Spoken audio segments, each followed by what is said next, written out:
Hey guys, video three of the whiteboarding idea. Remember on video one, I showed you the smart notebook suite, which is you could upload your old notebook files and then kind of enhance them for a cloud-based presentation. In video two, I showed you Jamboard through Google, which is going to make you a digital whiteboard that you and or your students can manipulate in real time by sharing the file.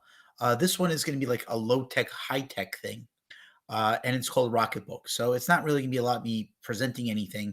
I'm just going to kind of go explain some stuff, but definitely check out the description below. I'll have all the links that you're going to see here to help you understand things a little bit better.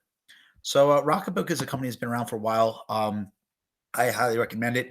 I am not asking you to spend your hard-earned dollars on a Rocketbook right now, but they have something where they released last year called a beacon, and you're going to see it right down here. These four little orange triangles are pretty important. So what the beacons do is you could put those beacons on any whiteboard surface.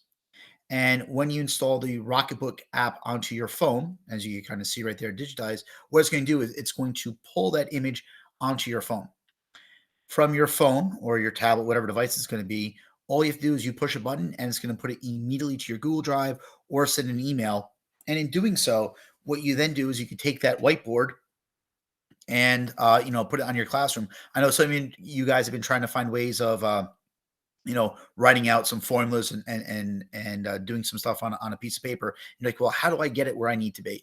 You could take a picture, but sometimes the pictures are kind of grainy from time to time. What they have with the Rocketbook app is just a way to really kind of clear out everything and make it a nice, clear image. Just to show you an example here, I'm going to go to my Rocketbook files, and there it is. So I had put that on a whiteboard back in the day, and I had my beacons there, and I held my phone right up to the board and scanned it. So if you follow through the math, it's a little bit of a math joke, a kind of a bad math joke. Nobody comments on whether my math is correct. It's a joke. But the idea is you see how clear it is. So if you have a whiteboard at home, or if you just want to go purchase a whiteboard and use it, having these Rocketbook beacons are very easy to use. You just got to put them in the four corners and done.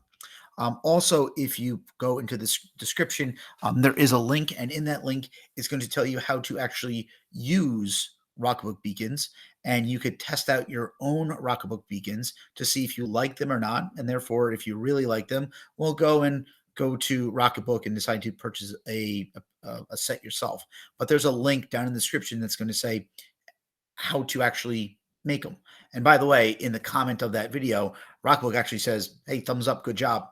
But I would say this, if you decide that this is something for you with scanning, putting it to your drive and attaching to the Google Classroom, by all means do so. And at the end of the day, if you want to kind of give a little bit of a financial contribution to Rocketbook to buy some beacons for your classroom when we finally get into the classroom, please do. But really, all you're going to need is one, the idea of these beacons, these four orange little triangles um, on the corners of a whiteboard.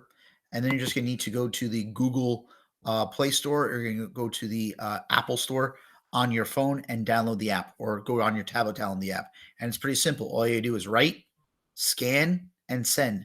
It's that simple.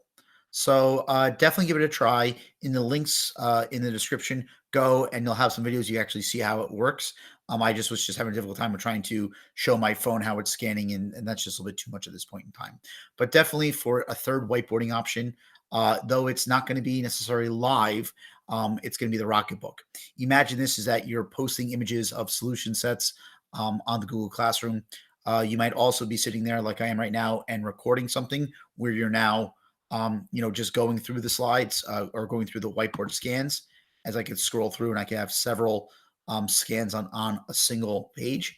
Or three, again, in a live feature, there's your whiteboard. You're not going to be able to write on it because it's a picture, but it's a low tech, high tech option for some of you. And that's about it. Video number three. Have a good night.